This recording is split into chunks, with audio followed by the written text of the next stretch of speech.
इमाम तिरमिज़ी रहमतुल्लाह अलैह ने इस रिवायत को नकल किया। और इसी तरह से हज़रत अली करमुल्लाह वजहू के इस फरमान से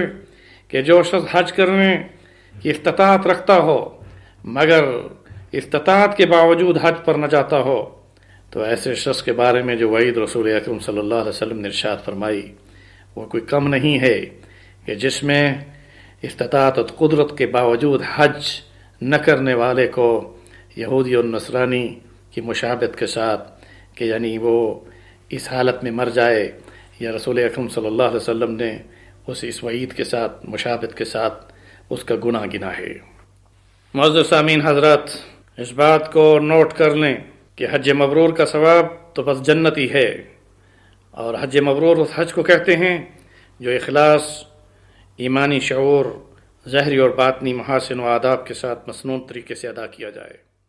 और दौरान